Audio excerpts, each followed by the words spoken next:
Terminou agora há pouco com um empate vexatório para mim, um empate vergonhoso, até porque o Vasco não merecia ter saído do Maracanã hoje com esse empate. E a gente vai falar sobre esse jogo aqui nesse pós-jogo com muita sinceridade para quem gosta de acompanhar o canal. Só vou pedir para deixar o joinha, se inscrever e dedicar esse vídeo à minha parceira, a 1xBet, que é patrocinadora do canal Vascaíno Cerrado. O nosso bilhete, a dica que eu dei ontem, bateu também, tá? Então estamos aí 100% na semana, acertamos tudo, cara, tudo. Quero até agradecer a mensagem que eu recebi de um dos seguidores aí, que disse que que as dicas que eu dei deu uma ajuda pra caramba nele financeiramente essa semana, então eu fico muito feliz de ver esse tipo de mensagem. Trabalho muito para poder trazer para vocês verdade, né? E sobre bet, sobre trade, eu consumo, eu faço estudo, então eu não venho aqui e jogo só para ganhar dinheiro. Eu venho aqui e tento trazer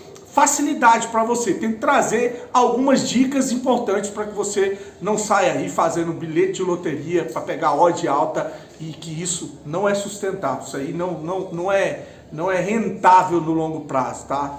Então tá aqui, ó, o link no primeiro comentário, clicou, vai abrir a janelinha, o código promocional é do Cerrado, primeiro depósito ou Pix no valor de até R$ 1.200, eles dobram em bônus para você usar no site. A 1xBet é parceira do canal Vascaíno Cerrado em 2024. Agora vamos falar desse jogo, onde mais uma vez eu falei isso aqui contra o Água Santa. Parece que todo adversário agora contra o Vasco vira o Água. Eu lembrei do Carlinhos lá do Vasco Acima de Tudo, meu amigo Carlinhos, um abraço para ele. Todo adversário do Vasco agora é assim, é o Água Santa de Munique, é hoje o Nova Iguaçu, é o Nova Iguaçu City. Todo adversário cresce em cima do Vasco. Com todo respeito ao trabalho maravilhoso que vem fazendo o time do Nova Iguaçu, não dá para jogar esse futebol, não dá para passar o sufoco que a gente passou hoje contra o Nova Iguaçu. O Vasco foi amassado pelo Nova Iguaçu. É claro que existem questões, né, que a gente vai colocar aqui. A primeira com relação aquele impedimento com aquela linha traçada, sobre o juiz ter apitado ou o bandeirinha ter levantado a bandeira, isso indifere, porque o que vale é o apito. Se o juiz não apitou, o bandeirinha pode levantar a bandeira, ele pode entrar em campo gritando, ele pode fazer o que ele quiser fazer. O que vale é o apito. O juiz não apitou, a jogada seguiu depois que o juiz deu o impedimento, depois do gol. Na hora de traçar as linhas, essa indecência que é esse campeonato, o lixo desse campeonato carioca, e essa FEG e a arbitragem no Brasil, a não ser que mostre um outro ângulo, mas a linha divulgada é um escárnio, mal traçada, totalmente errada, né? Independente disso, o Vasco não mereceu ganhar do Nova Iguaçu. Hoje, o herói do Vasco em campo foi o Léo Jardim, que fez chover no Maracanã. Aliás, só não fez chover no Maracanã, porque o Carlinhos, que é o artilheiro do Campeonato Carioca, esteve umas 2, 3 vezes na cara do gol contra o Léo Jardim, e o Léo Jardim salvou o Vasco de uma goleada. Essa é a realidade. E já a escalação, aí eu tenho que puxar a orelha do Ramon Dias. Mas tem outros culpados, não é só o Ramon Dias não, tá? O Alexandre Matos é culpado. Se a gente não tem um volante titular, um cara que consiga entrar e fazer uma proteção, se o Vasco de 2024 depende do Zé Gabriel de titular, alguma coisa está errada. Mas alguma coisa está muito errada. O Zé Gabriel funcionou quando o Ramon Dias chegou porque não tinha jogador. Agora teve 2 janelas e não veio um volante para colocar o Zé Gabriel no banco. Tá errado. Tá errado. Então já começa por aí. Já a escalação que ele coloca o Cleito, eu não vou criticar o Cleito, pra mim, o que eu vi, o pouco que eu vi do Cleito, ele não parece ser um jogador ruim não, cara, parece ser um bom jogador, só que ele parece ter as características de ataque que tem o Verratti. Então eram 2 atacantes dentro da área perdidos, porque você não fazia a bola chegar para os caras, e essa movimentação deles fora da área, elas não funcionavam. Eu falei, como você tira o Adson, e olha a diferença quando o Adson entrou no segundo tempo, perde a mobilidade e velocidade dos lados de campo, né? Profundidade. O Adson entrou para trazer o time do Vasco para o campo do adversário, junto com o David.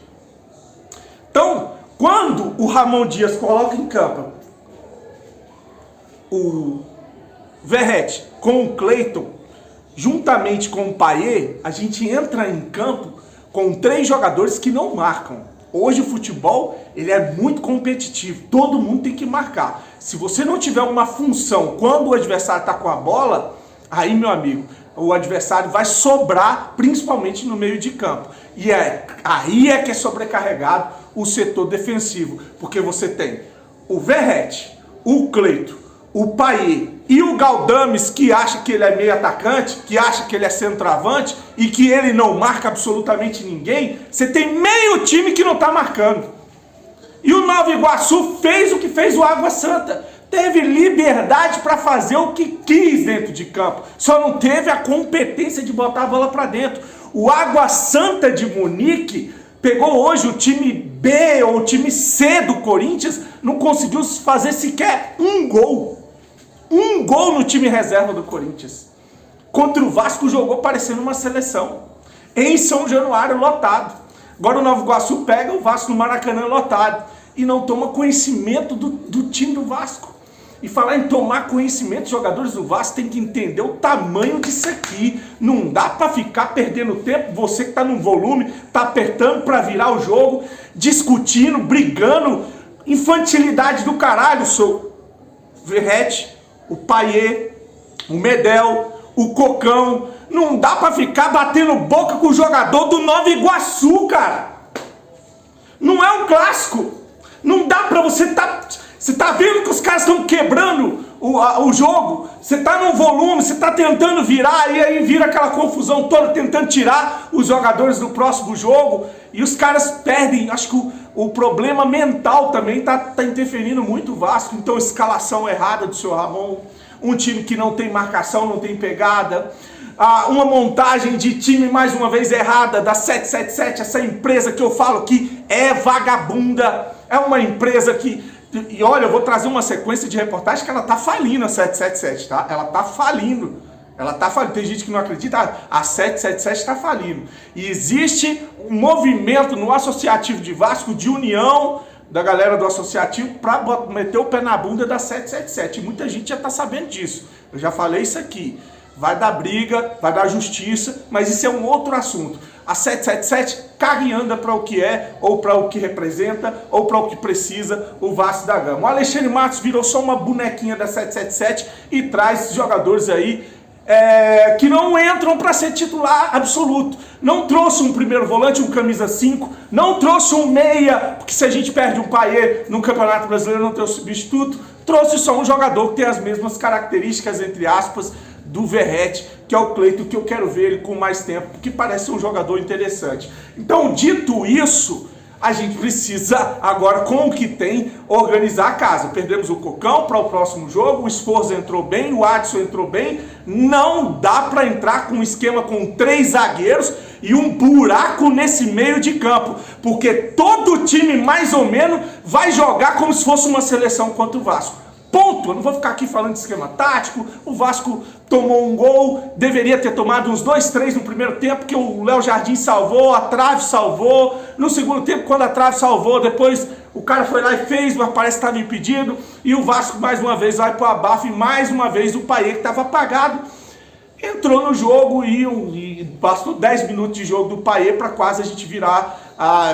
Teve o gol do Piton, quase teve gol do Pumita, quase teve gol do Adson, quase teve gol do Payet, que meteu a bola na trave. Enfim, foi um outro jogo com outro volume no segundo turno, no segundo tempo, porque aí sim a gente tinha jogador de mobilidade, a gente tinha jogador no meio de campo, a gente não tinha 3, 4 jogadores não marcando ninguém. É simples. É simples, basta fazer o simples. A gente não está encarando uma seleção, está encarando o Nova Iguaçu. E dá para jogar melhor contra o Nova Iguaçu. O Vasco empata e agora o próximo jogo o Nova Iguaçu vai jogar com a vantagem do empate. Para se classificar, o Vasco precisa vencer o Nova Iguaçu, o todo poderoso Nova Iguaçu, para estar na final contra o Flamengo. Se inscreve no canal, curte, amanhã eu venho para a gente conversar mais.